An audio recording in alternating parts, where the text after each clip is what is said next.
Hi guys, it is Tuesday afternoon. Welcome to my weather lesson here on WWL TV's Facebook Live.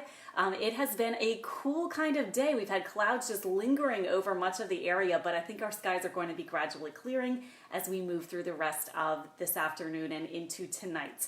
So I hope you guys were able to make your little star wheel yesterday if you were joining me for my Facebook Live then.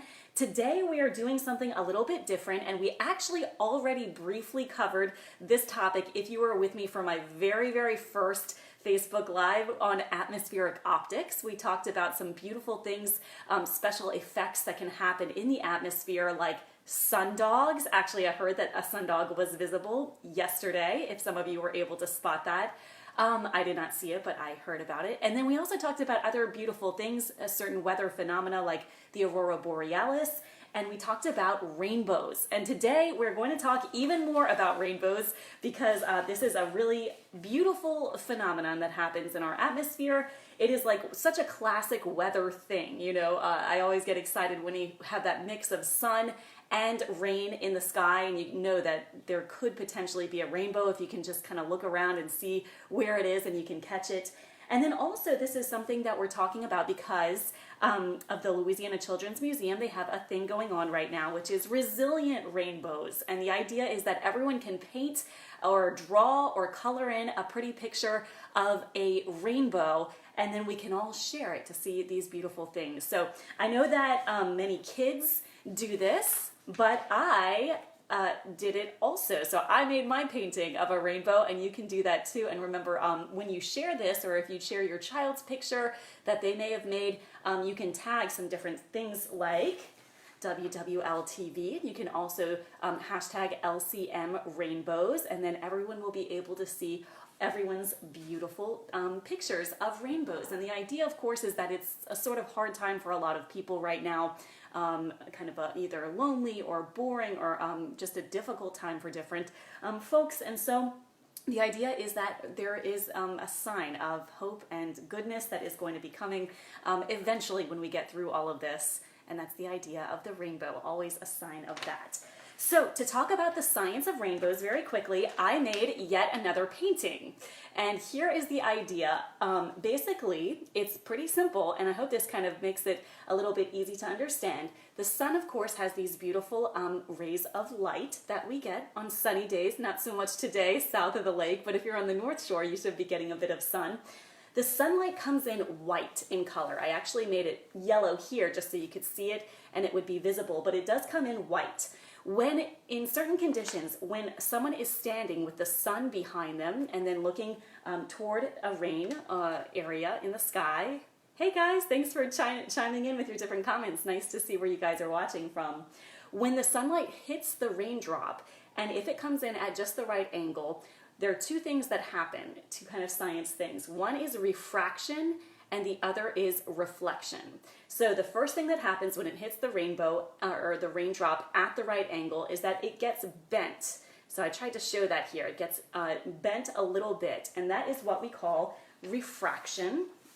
Remember, if you were with me for my very first weather lesson, refraction is the bending of light. So if it's coming in at a certain angle, it can change direction. So that's what happens first. Then it hits the back of the raindrop, and again, if all this happens at the right angles, it gets reflected, just like a mirror image, and it gets bounced to the other side of the rainbow. And so that would be what we call reflection, of course, just like a mirror image that's bouncing back to you. The back of the raindrop is bouncing the light around.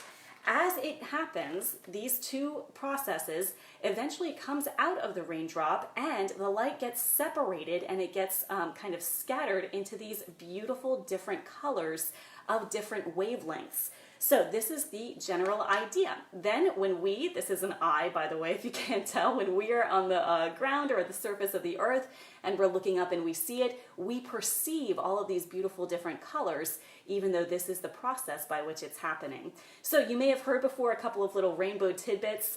A rainbow is different for every single person who is seeing it. A rainbow from someone standing right next to me involves different angles with the raindrops that they are looking at, And my rainbow that I am perceiving with my eyes is my own personal rainbow. So it is the angles of these drops reaching only my point of vision. So kind of cool about rainbows there. Also, while we're on this topic, we can go ahead and address very quickly. Actually, if I showed you my rainbow painting, this was mine, and notice that it's on this blue cloud background. My mom gave me that paper, so thanks to my mom for that. And we can talk about why the sky is blue after all, right? So it's something called, you may have heard of this, and to students who are watching, it is something called Rayleigh Scattering. So what happens is the sun's light comes into our atmosphere. It reaches our atmosphere, and there's so many little atoms and molecules there that the light gets scattered, and it all kind of bounces around and gets scattered into different colors depending on the wavelength. If you haven't covered this yet in science, you will get into it, but they all have different wavelengths. As light travels, it travels in waves, and the different wavelengths show up to our eyes in different colors. So the scattering, this Rayleigh scattering effect in our atmosphere for sunlight happens just much, much more strongly and much more often with colors on this side of the scale with shorter wavelengths, as opposed to colors over here that have longer wavelengths. So really the blue colors wavelengths are just bounced around a lot more, and that's really what takes over in the sky. When we look at the sky, these are the colors that dominate because they're scattered so much more, up to 4 times more than some of these longer wavelengths on the red side of the spectrum. So that's the idea of why the sky is blue to start off with anyway. So you guys, if you were just joining me, welcome, and we are talking about rainbows today. We talked about the science of rainbows, and I tried to break it down very, very simply, just so that you can kind of remember next time you see one of these beautiful things exactly why we are seeing it. Again, the sunlight comes in, it gets bent at the raindrop. When it enters the raindrop, it gets refracted, it gets reflected and bounces back, and then separates as it leaves the drops into all these beautiful colors that we perceive with our eyes. So again, something fun to do. Yesterday we talked about star wheels, and I really encourage you to print them out. And you can go to Alexandra Cranford, my page, and see the link to that, so you can print it out and make one yourself. If you have not, there's also cool apps for that.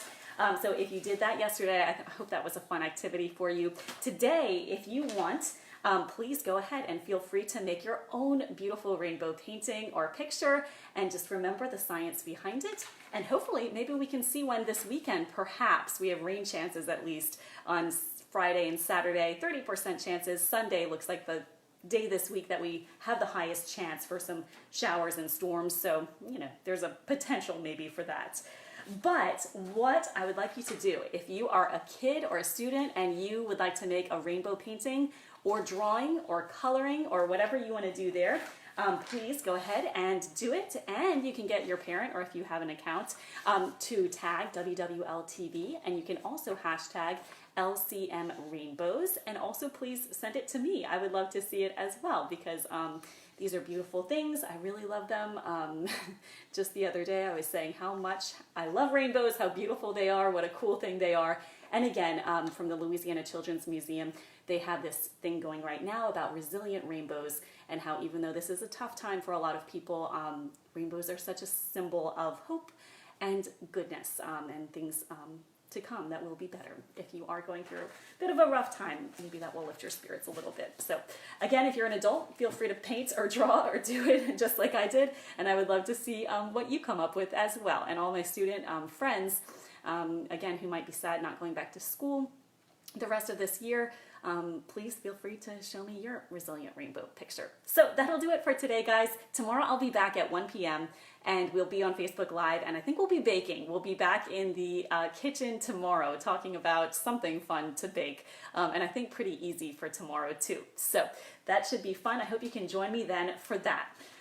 Thank you guys for joining me for this quick little lesson about the science of rainbows. Hope it was just kind of an easy thing to remember next time you do see a rainbow, that we all perceive our own beautiful color spectrum of those beautiful colors all jutted up next to each other. And I hope you have a great rest of the afternoon. I will see you tomorrow at 1 p.m. here on WWL Facebook Live for another weather lesson. Have a good rest of the day.